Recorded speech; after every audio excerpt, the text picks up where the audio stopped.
墨尔本首屈一指的豪宅销售1年的时间，7个亿的销售额。今天我们非常荣幸能够请到墨尔本首屈一指的豪宅销售 Marcus。那我给大家介绍一个数字，大家就能对 Marcus 的能力有一个很直观的印象，就是他在2021年1年的时间，只在墨尔本高端的房产卖了7个亿的销售额。最被大家所津津乐道的故事呢，是 Marcus 在1年前，整个的墨尔本的高端的豪宅市场呢比较一般的这种状态Marcus 在1个星期的时间卖了2套房，一套7500万，一套8000万。这2套房子是接连的打破了 Toorak 整个的地产的记录。We're very privileged to have you here, Marcus. Let's take the clock backwards. It's the first time when you get into this industry. So have you just start from like a very high level to selling the luxury property directly, or you just start from a lower level? When you come into the industry, it's like an electrician or a plumber. They do an apprenticeship. You've got to learn from the ground up. I wish I'd started at the higher level from the beginning, but I think you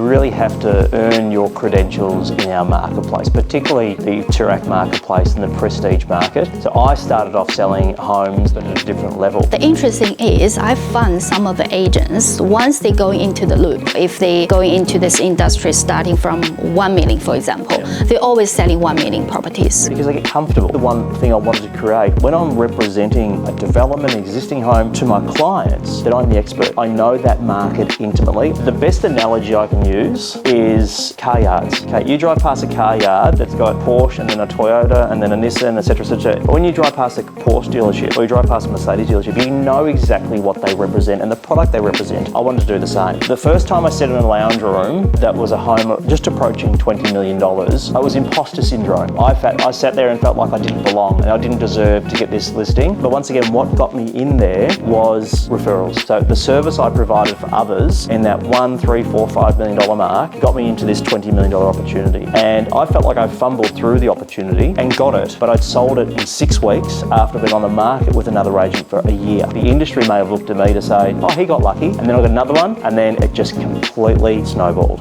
I think there's a lot of agents in this area. You definitely will be the top one. But when consider selling the properties, normally the owner will have the second opinion. They will have comparison. Why the owner choose you at the end? I'd love to know because everyone's got different reasons. But I think for both of those, and it's something I do encourage my prospective clients to do, is speak to my previous clients or ask about me in the marketplace, how I've treated them, how I've communicated with them, and what was the outcome like. And it was my credentials up to that point that got me an opportunity to sit with them. Personally, which properties the selling experience is most memorable to you? I still refer back to 2016 when I first initially broke the Victorian state record. It was a property at 9 Towers Road in Toorak, and the home was, I refer to it, it was a sculpture that inside was a house. Because of the house itself was so unique, it alienates the market. Sometimes we felt that it may have been very much a challenge to sell, but this one, the process that we went through on the selling process and the attraction from the market, saw it sell very competitively. It's my most notable and favourite sale. It's a home that we'll never see again. So referring to the high-end market, what do you think the buyers normally find someone to represent them, or they prefer to purchase by themselves? A lot of the high-end clients, it could be 20 million, 50 million, could be 5 million. They have their professionals in terms of their accountant, or when they've got a legal deal, they've got their solicitor. A lot of them fail to remember that when we're professional at representing the sellers, and buyers are trying to take on this whole realm of real estate on their own quite ignorantly. It's a growing trend. We are seeing more and more people in the marketplace represented by professionals. At the moment, statistically, about 7 out of 10 every transactions in Sydney over 10 million are represented by